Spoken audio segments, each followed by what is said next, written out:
Assalamualaikum warahmatullahi wabarakatuh.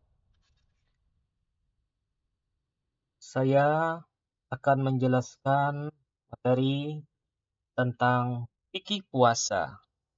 Oke, dari segi pengertian, secara bahasa, puasa itu artinya adalah menahan. Oke, dari segi istilah, puasa adalah menahan diri dari segala yang membatalkan dengan niat ibadah.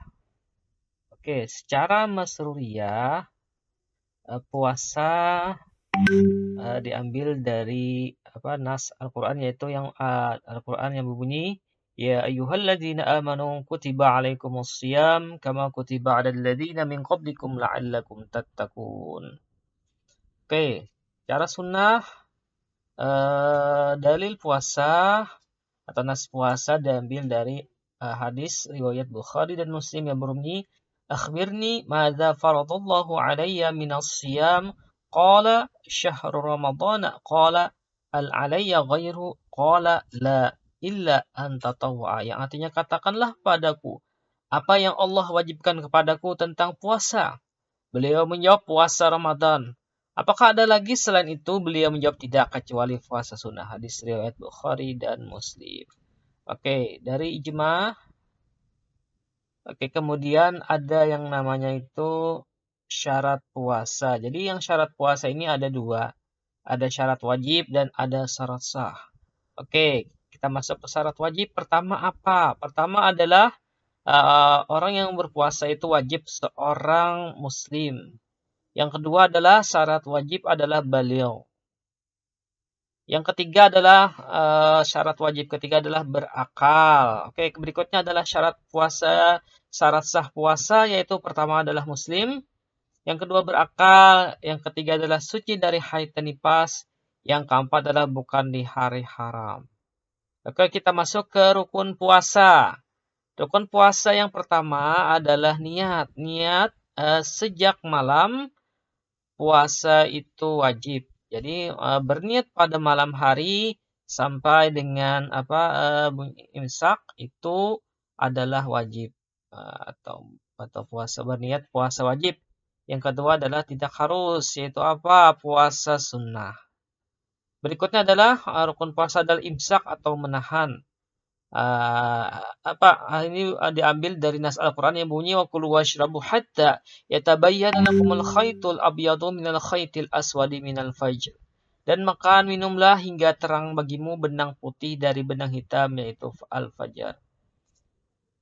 Kemudian juga imsak atau menahan berhubungan atau bercampur dengan istri. Kemudian imsak dari apa lagi? Dari makan. Kemudian dari minum. Kemudian dari jima. Oke, makan dan minum itu dari apa ya? Nah, jadi batasan dan makan minum itu apa? Masuknya benda luar ke dalam jawab atau rongga tenggorokan. Dan juga ada yang namanya rongga. Jadi ada rongga perut, ada batas tenggorokan, ada seperti berkumur-kumur. Asal jangan masuk ke dalam tubuh ya. Kemudian juga tidak rongga tidak lewat mulut. Kemudian ada juga masuk lewat kepala seperti menyemprot asma, selang oksigen, gas bius. Pas lagi bila masuk ada kamera endoskopi, kemudian obat tetes.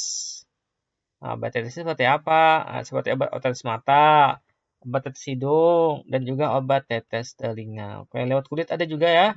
Ada lewat suntik. Suntiknya suntik apa? Suntik intramuskulur. Kemudian ada suntik kulit. Kemudian ada infus obat. Kemudian ada infus glukosa. Ada juga transfusi darah. Ada donor darah. Ada cuci darah. Ada kateter. Kemudian ada laparoskope. Kemudian ada balsam koyok. Kemudian berikutnya adalah 4 hukum berpuasa. Jadi hukum puasa ini ada 4. Pertama ada wajib. Ada sunnah, ada makruh, dan ada haram. Oke, puasa wajib itu seperti apa? Yaitu adalah puasa Ramadan, kemudian puasa qada, ada puasa najar, ada puasa kafarat. Puasa sunnah seperti apa? Puasa Daud, puasa tanggal 9 10 Muharram, puasa tanggal 8 9 Zulhijjah, kemudian puasa 6 hari di bulan Syawal, dan juga ada puasa pertengahan bulan. Itu tanggal 13, 14, 15 pada saat tengah bulan lah, pertengahan bulan. Kemudian ada puasa Senin Kamis. Kemudian ada puasa Sya'ban. Nah, makruh itu seperti apa? Puasa khusus dikhususkan pada hari Sabtu, atau puasa khusus Ahad, atau puasa 10 Muharram saja. Ada juga puasa lagi orang musafir, atau puasa Arafah buat haji, atau puasa orang lagi hamil, ibu hamil lagi menyusui, kemudian puasa lagi dalam keadaan sakit. Haram seperti apa? Pertama, puasa tanggal 1 Syawal atau hari raya ya. Kemudian pada tanggal 10, 13 Zulhijjah hari raya juga ini. Kemudian puasa hanya hari Jumat. Berikutnya puasa sunat hari Syak. Kemudian ada puasa wisal terus-terusan. Kemudian puasa selamanya dan puasa pada saat haid dan nifas. Oke, kita masuk ke penentuan awal Ramadan. Penentuan awal Ramadan ada dengan menggunakan ru'yah.